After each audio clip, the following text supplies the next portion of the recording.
Já se passaram mais de 50 anos desde a nossa última missão à Lua. Durante esse tempo, enviamos sondas robóticas por todo o sistema solar e descobrimos novos planetas. Enquanto isso, pesquisadores ainda estão tentando entender o visitante extraterrestre rochoso em nosso céu noturno. Talvez você não saiba, mas a nossa adorável Lua tem duas faces. Se não sabia, estamos informando imediatamente que só podemos ver um lado dela, enquanto o outro lado fica oculto da vista. A parte intrigante, no entanto, é que esses dois lados ou faces são completamente distintos um do outro. A explicação para isso era o mistério mais conhecido do mundo e nunca foi descoberta. No entanto, astrofísicos da NASA agora descobriram a resposta para esse enigma. No entanto, isso é apenas a ponta do iceberg. Recentemente, a NASA revelou que eles também estão monitorando uma anomalia enorme e em rápida expansão na Lua. O que poderia ser isso? A Lua poderia representar uma ameaça para nós aqui na Terra? Vamos descobrir. Bem-vindo ao canal Descobrindo o Mundo. Os cientistas reiteram que a Lua ainda tem muitos mistérios que precisam ser investigados, já que a NASA se prepara para enviar homens à Lua mais uma vez até o ano de 2024. No meio de mensagens conflitantes da administração dos Estados Unidos sobre a missão iminente, os seres humanos passaram incontáveis eras observando a Lua, que é aproximadamente 1,4 milhão de quilômetros além da atmosfera da Terra que sustenta a vida. Nossos ancestrais percebiam formas nebulosas que os lembravam de algo familiar em sua aparência de lâmpada, e eles criavam contos mágicos para explicar essas características peculiares. Mas há apenas 60 anos, esse afeto atemporal por nosso vizinho celestial mais próximo foi para sempre alterado quando a sonda soviética Luna 3 fotografou o lado distante da Lua, previamente invisível, pela primeira vez. Nas tradições orientais, um coelho de jade era imaginado batendo o elixir da vida, conjurando medicamentos ou misturando ingredientes para bolos de arroz, enquanto no Ocidente moderno, as crianças ainda são embaladas para dormir pela ideia de um homem na Lua. Esse outro aspecto da Lua, que às vezes é incorretamente chamado de lado escuro, um termo para a loucura popularizado pela banda de música Pink Floyd, resulta de sua interação sincronizada com a Terra. Imagine Buzz Aldrin e Neil Armstrong direcionando o módulo lunar da Apollo 11 para a superfície da Lua após uma viagem de 3 dias da Terra. As crateras profundas e escuras, as rochas pontilhando a paisagem alienígena e a fina poeira que rodeia a nave espacial enquanto ela acende seu motor de descida para o pouso, são todas coisas nas quais eles comentam enquanto se aproximam do local de pouso no Mar da Tranquilidade. No entanto, quando o lander pousa, Aldrin e Armstrong observam algo estranho. A área ao redor parece estar subindo, mas espere. A nave espacial, na verdade, está afundando como uma pedra em areia movediça. O módulo lunar de 15 toneladas está sendo engolfado pela espessa camada de poeira lunar. Os 2 astronautas entendem que não conseguirão sair da espaçonave, mas estão sobrecarregados. Eles quase não conseguem registrar seu desânimo. Eles podem nunca sair da Lua se não conseguirem descobrir como tirar o lander do caminho. Enquanto o programa Apollo estava sendo desenvolvido no início da década de 1960, o assunto sobre se a Lua engoliria um lander ainda estava em discussão. Hoje sabemos que a Lua possui apenas uma camada de poeira cobrindo sua crosta essencialmente dura. A preocupação não foi deixada de lado até que a NASA enviasse várias missões robóticas à superfície da Lua antes do grande salto dos humanos, embora a pesquisa lunar não fosse o objetivo principal da missão Apollo 11. As 6 missões primitivas que vieram depois dela e as missões robóticas que vieram antes dela aumentaram grandemente nosso conhecimento sobre a Lua. Os cientistas foram capazes de estimar a idade, composição e formação da Lua, graças às mais de 2.000 rochas lunares que os astronautas da Apollo trouxeram após a saída da última pessoa da Lua em 1972 e a saída do último lander soviético pouco depois. Ainda havia problemas fundamentais que permaneceram sem solução por décadas, apesar do impacto científico significativo da Apollo. A próxima vez que um robô tocou a superfície da Lua foi em 1993, quando a sonda lunar aprimorada do Japão foi propositalmente desorbitada. No entanto, uma série de missões lançadas pela NASA, China, Índia e Japão no final dos anos 2000 marcou o início da segunda era da exploração lunar. Na verdade, nos últimos 10 anos, 14 missões de 4 diferentes organizações espaciais conseguiram pousar com sucesso espaçonaves na Lua ou próximas a ela. Isso inclui a China. Recentemente enviou um rover para o lado mais distante da Lua, marcando uma histórica primeira vez. E nunca houve um momento melhor para ser um fã, com a NASA se preparando para enviar humanos ao Polo Sul da Lua. Para os cientistas planetários que buscam aprender mais sobre o vizinho rochoso da Terra, o aumento do interesse na exploração lunar é uma notícia fantástica. Eles estão desesperados para descobrir as respostas para alguns problemas urgentes. Por exemplo, por que as rochas lunares não são tão antigas quanto a própria Lua? A Lua é apenas cerca de 60 milhões de anos mais jovem do que o próprio Sistema Solar. Com pouco mais de 4,5 bilhões de anos de idade, quando o Sol ainda estava se formando, o Sistema Solar primitivo era caótico e caracterizado por colisões frequentes de objetos sólidos enquanto giravam em torno dele. Esse processo, conhecido como acreção planetária, levou à formação de entidades progressivamente maiores.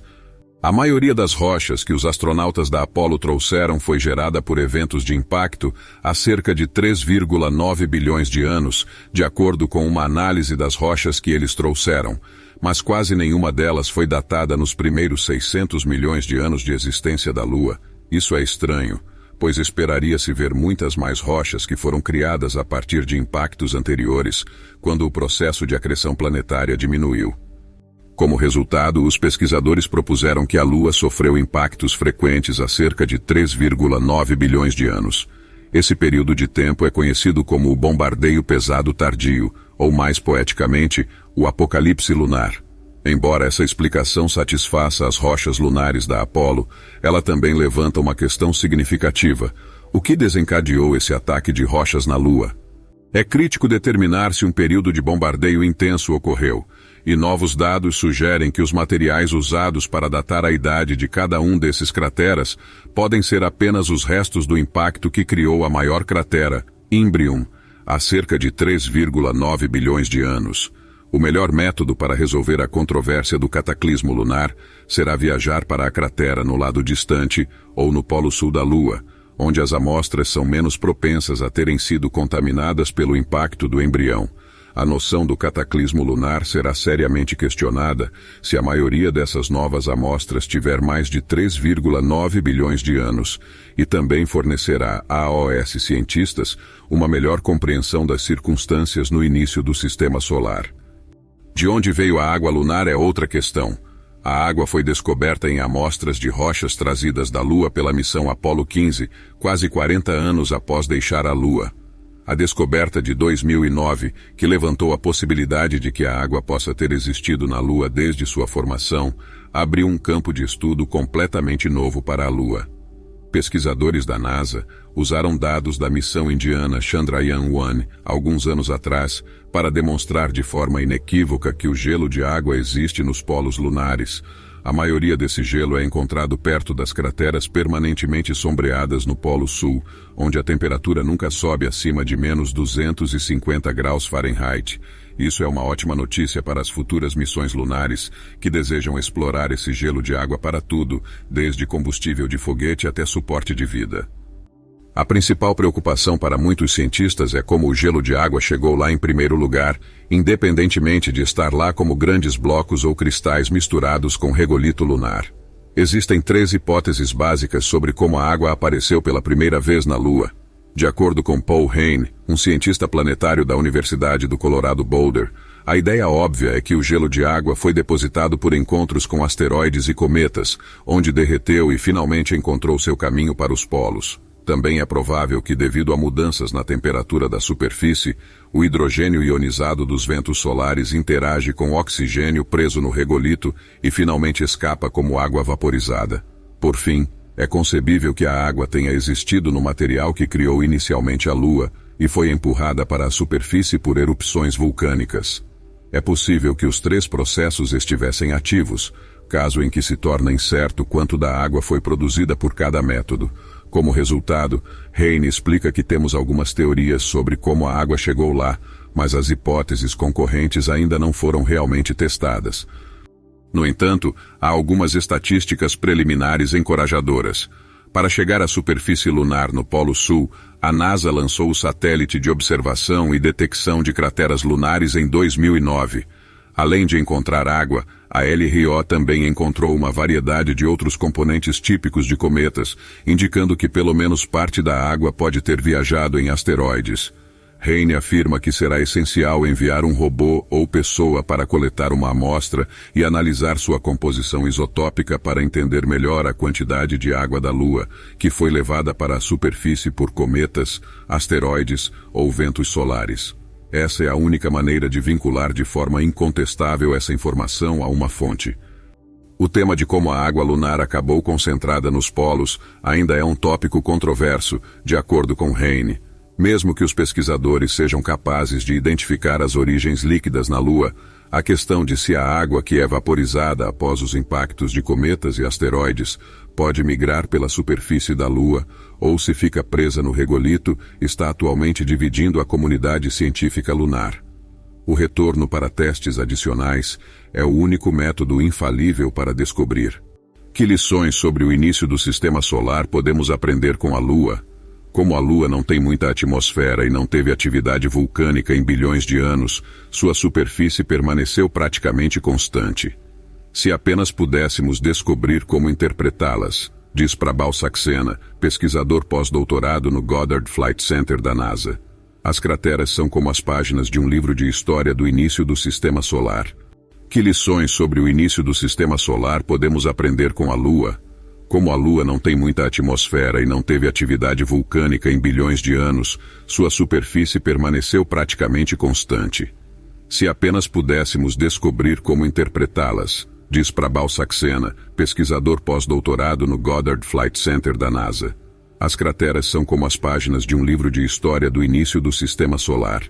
Como mencionado anteriormente, uma explicação popular da gênese da Lua postula que nosso planeta vizinho foi atingido por asteroides há cerca de 3,9 bilhões de anos.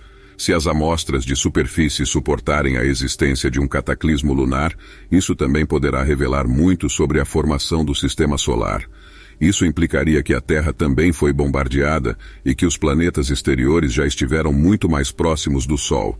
Qualquer água na superfície da Terra teria sido destruída como resultado, eliminando qualquer vida potencial. Haverá preocupações mais significativas a serem abordadas quando a NASA e outras organizações espaciais estabelecerem as bases para uma presença humana sustentada na Lua. Embora tenhamos uma compreensão maior da Lua do que muitos outros lugares, ainda há muitas perguntas criticamente importantes que permanecem sem resposta.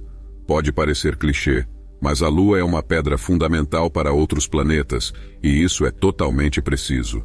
De certa forma, a Lua serve como a pedra de Roseta do nosso sistema solar. O melhor lugar para começar é no nosso próprio quintal, se aspirarmos a compreender e talvez viajar para planetas muito mais distantes. Por outro lado, um mistério que só veio à tona recentemente diz respeito à descoberta de que algo enorme está escondido sob o Polo Sul da Lua. Atrás da bacia do Polo Sul Aitken está a maior cratera de impacto já criada em todo o sistema solar.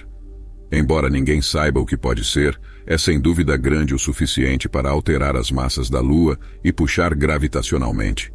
As hipóteses mais prevalentes especulam que é um pedaço de metal pesado de um projétil que atingiu a superfície no passado distante. No entanto, isso está longe de ser certo, e não está claro o que essa massa está fazendo suspensa no subsolo. O calor deveria tê-la feito se mover em vez de ficar imóvel, como Han Solo em Carbonita, pois sabemos que o interior da Lua ainda está um pouco ativo. Mas por enquanto, tudo o que os cientistas podem afirmar com certeza é que o objeto é enorme, pesando aproximadamente 2,4 quadrilhões de toneladas do Zeuá. Imagine enterrar uma massa de metal 5 vezes o tamanho da Ilha Grande do Havaí no subsolo. Aproximadamente essa quantidade de volume inesperado foi encontrada e agora estamos entendendo gradualmente por que os dois lados da Lua são tão diferentes. Imagine que as horas são 9h30 e você acabou de chegar em casa após o jantar, se preparando para fazer uma xícara de chá de camomila para a noite. No entanto, você tira um momento para dar uma olhada rápida na Lua antes de entrar. Um brilhante orbe com padrões pretos e suaves e enevoados olha para você. É brilhante, reluzente e, o mais importante, familiar. Mas daqui de baixo, você só viu esse lado da Lua. O lado distante da superfície lunar é completamente diferente daquele que podemos ver, pois não fica de frente para a Terra. A ajuda da sonda soviética Luna 3, a humanidade obteve sua primeira visão da zona secreta em 1959 e não foi nada do que estávamos acostumados a ver. Faltavam os distintos padrões cinza profundo e estava coberto de crateras. Mesmo missões posteriores mostraram que ele continha componentes totalmente diferentes. Nossa Lua tem na verdade dois lados, e os cientistas ainda estão tentando explicar por que eles são tão diferentes. No entanto, um estudo recente pode ter a resposta para uma característica-chave dessa dualidade lunar intrigante, que envolve sombras, um grande impacto que ocorreu bilhões de anos atrás, e lava.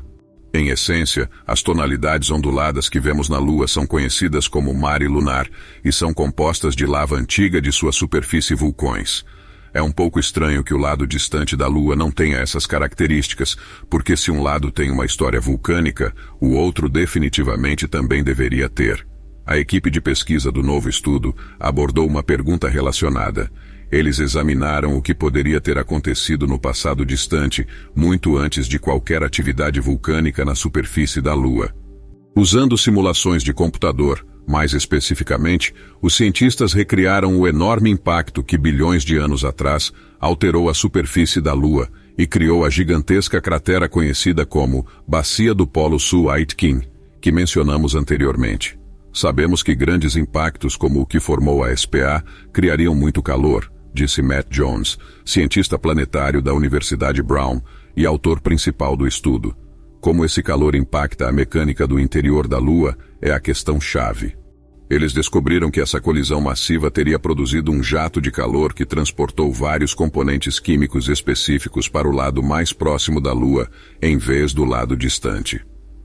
Antecipamos que isso contribuiu para o derretimento do manto, o que levou às erupções de lava visíveis na superfície, diz Jones. Em outras palavras, esses fatores provavelmente contribuíram para um período de vulcanismo na superfície lunar visível da Terra, mas pouparam o outro lado. Surpreendentemente, essa teoria também se encaixa com outra característica enigmática da Lua. Muitas áreas no lado mais próximo contêm substâncias como potássio e fósforo, bem como substâncias que produzem calor, como tório e outros elementos de terras raras. Essas substâncias, conhecidas coletivamente como terreno de fluência de prosélito, estão ausentes do lado distante da Lua. Isso é estranho, já que esses são os ingredientes que os autores do novo estudo descobriram em seus modelos que estimulam a atividade vulcânica no lado mais próximo da Lua. Como resultado do impacto, a colisão da Bacia do Polo Sul Aitken é um dos eventos mais importantes da história lunar, e como o terreno de fluência de prosélito se desenvolveu, é possivelmente a pergunta mais importante sem resposta na ciência lunar. Essas duas ideias são combinadas neste vídeo, embora mais evidências serão necessárias à medida que o tempo passa para apoiar essa noção. Seja como for, talvez da próxima vez que você se encontrar admirando a majestade da Lua, também pensará nos lados escondidos e desiguais. Obrigado por assistir a mais um episódio de Descobrindo o Mundo. Se você gostou do vídeo e quer continuar acompanhando conteúdos incríveis, não se esqueça de se inscrever no canal e ativar o sininho de notificações para não perder nenhum novo vídeo. Obrigado por assistir e até o próximo vídeo.